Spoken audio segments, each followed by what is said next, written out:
नमस्कार दोस्तों, स्वागत है आप सभी का ऑनलाइन अड्डा फर्स्ट स्टडी चैनल पे। फिर से दोस्तों आप सभी के बीच हाजिर लेटेस्ट अपडेट के साथ में बात करेंगे। दोस्तों लेटेस्ट शिक्षक भर्ती को लेकर मतलब नई शिक्षक भर्ती का अधियाचन यहाँ पर संपन्न हो चुके हैं। अब विज्ञापन और साधनों से इतने पदों पर आवेदन जो आपको शुरू देखने के लिए मिलेंगे। वहीं दोस्तों अगर बात करें किसके पक्ष में आएगा फैसला, किस दिन तक ऑर्डर जो आपका अपलोड हो सकता है, इसको लेकर ही बात करने वाले हैं।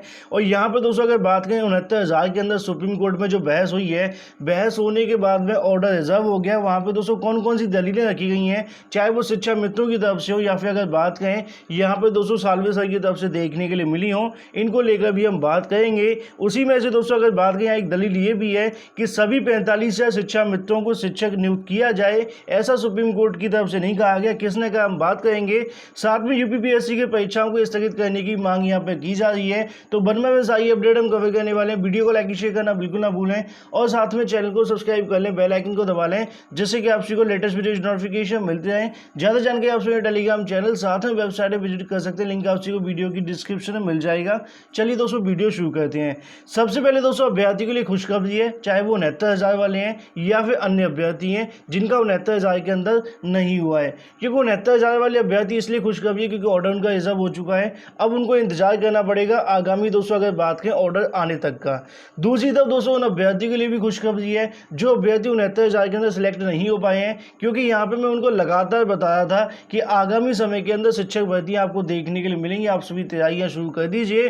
तो ऐसे में दोस्तों नई शिक्षक भर्ती के अध्याचन संपन्न हो चुके हैं। विज्ञापन और साथ में दोस्तों कितने पदों विज्ञापन होगा, इसको लेकर हम बात करेंगे। आवेदन शुरू को लेकर भी हम बात करने वाले हैं। तो बनवा में सारी अपडेट हम कवर कर लेते हैं। पहले दोस्तों नई शिक्षक भर्ती के बारे में लगभग पिछले 6 महीने से लगातार अध्याचन मांगे जा रहे थे। नई शिक्षक भर्ती के बारे में कितने पद रिक्त अभी तक डाटा नहीं दिया जा रहा था। ऐसे में दोस्तों यहाँ पे जो डाटा है वो दे दिया गया, मैं आपको यहाँ पे दिखाना चाहूँगा। और जिस समय पे अध्याचन मांगे जा रहे थे उस समय भी दोस्तों मेरी तरफ से आप सभी को बताया गया था यहाँ पे पदों की संख्या ऊपर नीचे भी हो सकती है, क्योंकि बहुत सारे ऐसे स्कूल थे जिनकी तरफ से डाटा नहीं दिया गया था। अब ऐसे में दोस्तों अभी तक प्राप्त डाटा के अनुसार यहाँ पर देखने के लिए मिल रहा है कि 5,000 शिक्षकों के पदों पर दोस्तों आपको जल्द जो है भर्ती अब देखने के लिए मिलने वाली है। लिखित परीक्षा के आधार पर दोस्तों आपका चयन होगा, मेरिट किस आधार पर बनेगी, मेरिट दोस्तों उसी आधार पर बनेगी जैसे 69,000 के अंदर बनी। अगर नहीं पता है तो 10% मतलब 40% आपकी जो अकेडमिक होगी, जैसे कि अगर बात करें 10th की 12th की और साथ में बीएड बीटीसी की जो होती है, और उसके साथ ही दोस्तों आपका 60% जो लिया जाएगा वो आपकी लिखित परीक्षा में से ले लिया जाएगा। टोटल दोस्तों इसी के आधार पर आपको जो मेरिट है वो देखने के लिए मिलेगी। तो यहाँ पे दोस्तों आप सभी को देखने के लिए मिल जाएगा। साथ में जूनियर हाई स्कूलों की जो बात है वो की जा रही है। 5,000 शिक्षकों की दोस्तों भर्ती अब जल्द दोस्तों आपको देखने के लिए मिलने वाली है। इस संबंध में दोस्तों अगर बात करें प्रदेश भर के 3,049 सहायता प्राप्त स्कूलों के रिक्त पदों की संख्या आ गई है, मतलब दोस्तों प्राप्त हो चुकी है।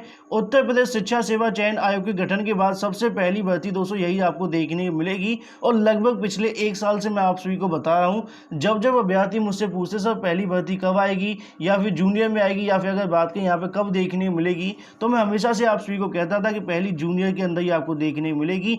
लेकिन जो पहली भर्ती आपको देखने को मिलेगी वो नए शिक्षा आयोग से ही होगी। तो यहाँ पे दोस्तों 5,000 से भी ज्यादा पद आपको देखने को मिले। हेडमास्टर की अगर बात करें 1,065 पद आप सभी के सामने है। सहायक अध्यापकों के 4,006 पदों पर दोस्तों जो भर्ती है वो आपको देखने को मिलेगी। साथ में अगर बात करें आयोग का दोस्तों जो गठन पूरा नहीं हुआ है, इसके गठन के बाद में शायद अब जूनियर स्कूलों की दोस्तों जो आप सभी को वैकेंसी है वो देखने के लिए मिलने वाली है। अभी हाल ही में दोस्तों कल की वीडियो के अंदर हमने आप सभी को बताया था कि नए शिक्षा आयोग को जो ड्राफ्ट वायरल किया जा रहा है, बहुत सारी जगहों पर आपको देखने के लिए मिल रहा है कि टीईटी का 1/4 जुड़ेगा। अभी तक वो ऑफिशियल नहीं, मैं फिर आप सभी को कहना चाहूंगा, क्योंकि यहाँ पे जो नए शिक्षा आयोग की तरफ से ड्राफ्ट तैयार किया गया है ये शासन को भेजा जाएगा। जब तक एक बार पूरे तरीके से पुष्टि नहीं हो जाती है तब तक आप सभी उसको लेकर इंतजार कीजिएगा।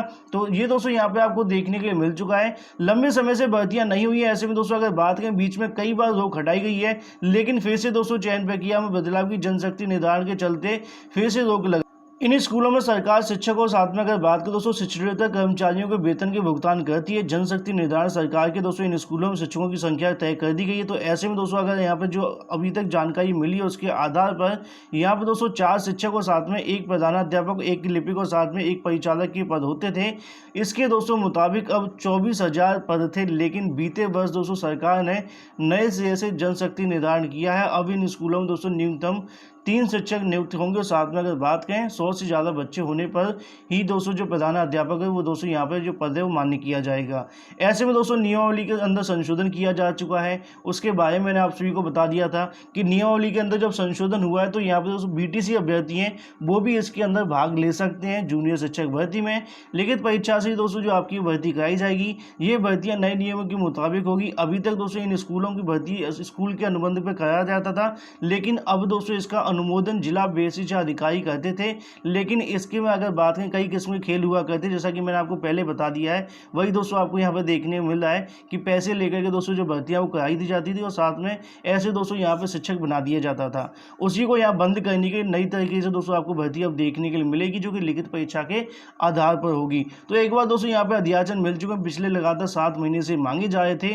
अब दोस्तों आगामी समय के अंदर जल्द आपको आवेदन देखने के लिए मिल सकते हैं। सवाल यही है कि भर्ती प्रक्रिया कब तक शुरू हो सकती है। जैसा कि दोस्तों मैंने पहले भी कई बार आपको बताया कि नए शिक्षा आयोग के गठन होने की 1 महीने के अंदर दोस्तों आपको पहली भर्ती देखने के लिए मिल जाएगी।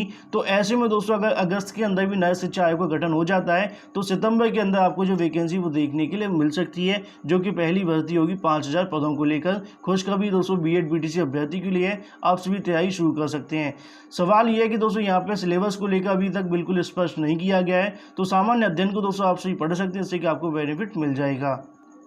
वहीं दूसरी तरफ बात करें दोस्तों 69,000 शिक्षक भर्ती को लेकर लगातार दोस्तों अभ्यर्थी इसके बारे में पूछते रहते हैं किसके पक्ष में आएगा फैसला 69,000 का और ऑर्डर किस दिन तक आने की संभावना है, इसको लेकर भी हम बात कर लेते हैं। लेकिन उससे पहले कोर्ट रूम के अंदर क्या क्या हुआ है इसको लेकर हम बात करेंगे। लेकिन उससे पहले दोस्तों मैं आपको यहाँ पे एक पॉइंट क्लियर करना चाहूँगा। यहाँ पे दोस्तों अखबारों के अंदर जिस तरीके से लिखा है अभ्यर्थी इस चीज़ को लेकर परेशान हो सकते हैं, क्योंकि यह हेडिंग इसी प्रकार दी गई है। अगर आप सभी यहाँ पे देखेंगे सभी 45 शिक्षा मित्रों के शिक्षकों के पद पे दोस्तों नियुक्त किया जाए, ऐसा यहाँ पे आपको देखने के लिए मिल रहा है। लेकिन यहाँ पे हुआ क्या है वो आपको बताना चाहूँगा कि सुप्रीम कोर्ट की तरफ से नहीं कहा गया। यहाँ पर अगर हम बात करें दोस्तों जो उनके वकील हैं उनकी तरफ से दलील को कहा गया है, उस दलील को ही यहाँ पर रखा गया है। तो ऐसे में आप सिर्फ जब तक पूरी अपडेट को ना देख लें तब तक परेशान ना हुआ करें।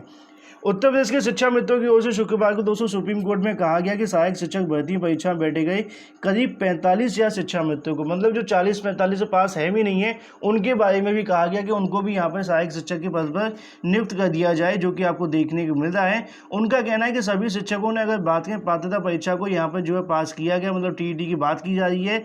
यह भी दलील दी है कि 69,000 सहायक अध्यापकों की भर्ती के लिए दोस्तों जो पद निकाले गए थे सहायक शिक्षकों के तौर पर नियमित हुए थे, वो अगर बात करें 1,37,500 शिक्षा मित्रों के वापस शिक्षा मित्र बनाए जाने से सृजित पद थे, जो कि यहाँ पर निकाले गए हैं। वो 1,37,000 थे, 500 सरकार ने बाद में बढ़ाए, यहाँ पे वो बात नहीं बताई है। तो ऐसे में उनका कहना है कि इन पदों पर शिक्षा मित्रों का ही अधिकार बनता है, वैसा मैंने कल भी आप सभी को कहा था।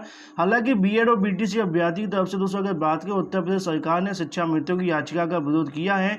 सुप्रीम कोर्ट ने सभी पक्षों को उस बहस सुनकर के दोस्तों अपना फैसला सुरक्षित कर लिया है। यह मामला उत्तर प्रदेश ने दोस्तों अगर बात करें 69,000 पदों की भर्ती का है। शिक्षा मित्रों ने सुप्रीम कोर्ट में याचिका दाखिल कर भर्ती में न्यूनतम योग्यता अंक दोस्तों आप सभी को बताए 60% ढका गया था, उसी को लेकर शिक्षा मित्र 40-45 को लेकर सिंगल बेंच शिक्षा मित्रों के वकीलों की तरफ से ऐसा कहा गया, जो कि यहाँ पे आपको देखने मिला कि राजीव धवन ने कहा कि सुप्रीम कोर्ट में 25 जुलाई 2017 के आनंद कुमार यादव केस में फैसला देते हुए शिक्षा मित्रों में अगर बात करें जो शिक्षा मित्र सहायक पर शिक्षक पद पर नियमित किए गए थे, ऐसे में 1,37,500 लिखा हुआ है यहाँ पर, हालांकि 1,37,000 थे। शिक्षा मित्रों का नियमन रद्द कर दिया गया था, है ना, नियमन जो था वो रद्द हो गया था। ऐसे में आपको पता ही है। उसी क्रम में दोस्तों यहाँ पर उनका कहना है कि जो 1,37,000 पदों की भर्ती निकाली गई है 69,000 और 68,500 तो सहायक शिक्षकों की भर्ती निकाली गई थी। दोनों भर्तियों की अगर मिलाया जाए तो कुल वही पद दोस्तों यहाँ पे आपको देखने के लिए मिल रहे हैं। शिक्षा मित्रों से खाली हुए पदों को लेकर धवन ने कहा कि तब तक शिक्षा मित्रों की भर्ती इसलिए रद्द हुई थी जब वो टीईटी पास नहीं थे। अब ऐसे में एटीआई परीक्षा में बैठे लगभग सभी शिक्षा मित्र 45,000 शिक्षा मित्र हैं जिन्होंने टीईटी पास कर लिया है, तो ऐसे में उन सभी को सहायक शिक्षक पद पर नियुक्त किया जाना चाहिए। शेष सीटों पर अभ्यर्थी को मेरिट बनाकर बीएड बीटीसी को चयन कर लिया जाए, ऐसा यहाँ पे कहा गया। लेकिन इस दलील का हरीश साल्वे सर की तरफ से विरोध किया गया। मैं आपको दिखाना चाहूँगा, जो कि दोस्तों आप सभी को यहाँ पे देखने के लिए मिल जाएगा। बच्चों की शिक्षा की अगर बात करें किसी को परवाह नहीं। मैंने आप सभी को कहा था कि यहाँ पे बच्चों की शिक्षा को लेकर भी कहा गया, काफ़ी पॉइंट यहाँ पे रखे गए थे। हालांकि काफ़ी लंबी बहस नहीं हो पाई क्योंकि ज़्यादा समय नहीं दिया गया। तो यहाँ पे दोस्तों आपको देखने मिल जाएगा हरीश साल्वे सर की तरफ से क्या क्या कहा गया। जैसा कि मैंने आप सभी को बताया था कि सबसे पहला पॉइंट रखा था कि सुनामी नहीं आ गई है, कट ऑफ जो लगाया गया वो सही है। उसके साथ साथ बच्चों को लेकर ही जो बात है वो की गई थी। यहाँ पे दोस्तों आपको देखने के लिए मिलेगा हरीश साल्वे सर ने कहा है कि यह दुखद है कि यहाँ पर जो बहस है वो इस बात पर की जा रही है कि रियायत पाकर के शिक्षक पद पर हासिल किया जाए, किसी को बच्चों की परवाह नहीं है। शुक्रवार को करीब दोस्तों आप सभी को बताया 3 घंटे तक आपको जो बहस है वो देखने के लिए मिली। उसके बाद दोस्तों जो डिसीजन है वो सुरक्षित कर लिया गया है। उसी क्रम में कोर्ट को इस पर फैसला सुनाना है कि भर्ती 60-65 पे होगी या फिर दोस्तों क्या कट ऑफ यहाँ पर रहने वाला है। इसके अलावा अदालत ने यह भी तय करेगी क्या सहायक शिक्षक पद के लिए बीएड छात्र जो है पात्र हैं कि नहीं। इसको लेकर दोस्तों यहाँ पर जो आपको लिखा हुआ है, लेकिन पहले भी किया जा चुका है इस मुद्दे पर लेकर जज साहब की तरफ से स्पष्ट कि बीएड मुद्दे पर वो ज़्यादा विचार नहीं करेंगे। उसी क्रम में दोस्तों आपको यहाँ पर देखने मिला, हालांकि दोस्तों आपको पता कि जो बहस है वो देखने मिली अखबारों के अंदर आपको जो लिखा हुआ है। उसी के अंदर दोस्तों उम्मीदवारों की तरफ से पेश आप सभी को पता है कि सीनियर एडवोकेट की जो आप सभी को हरीश साल्वे सर का इंतजार था, उन्हीं की जो बहस को लेकर बात यहाँ पे देखने के लिए मिल रही है।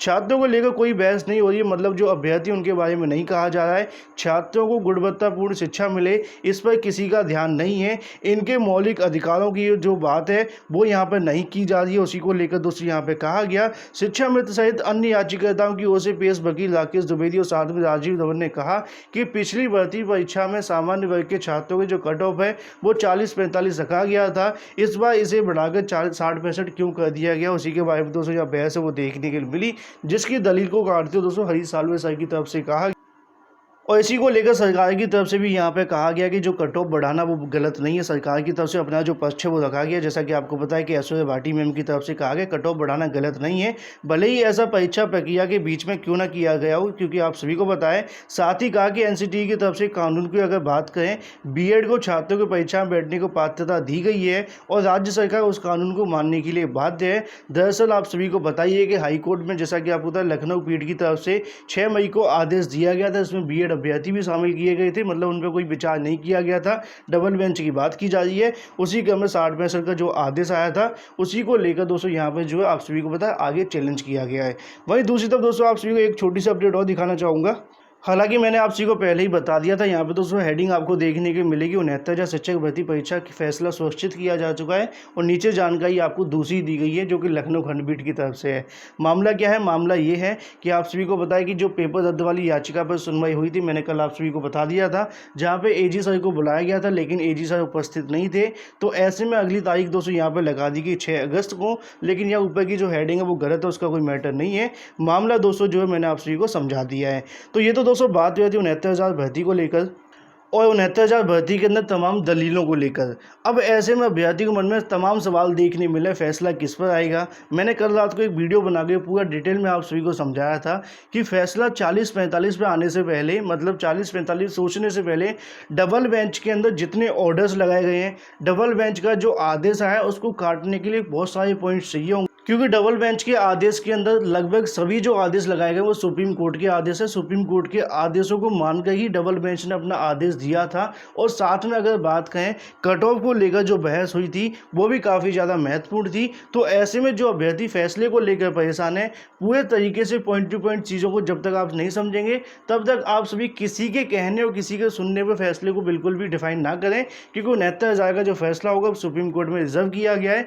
3 दिनों तक दोस्तों आपको इंतजार करना है, मतलब 3 दिनों के बाद में जैसे ही सभी की लिखित बहस दाखिल हो जाएगी उसके बाद कभी भी दोस्तों आप सभी के सामने जो फैसला है वो देखने के लिए मिल जाएगा। तो ऑर्डर कब तक आएगा ये दोस्तों आप सभी को जवाब भी मिल चुका है। बाकी ऑर्डर किस पे आएगा इसके बारे में पूरा का पूरा विश्लेषण हमने आपको कई बार समझा भी दिया, तो मुझे उम्मीद है आपको परेशान नहीं होना पड़ेगा।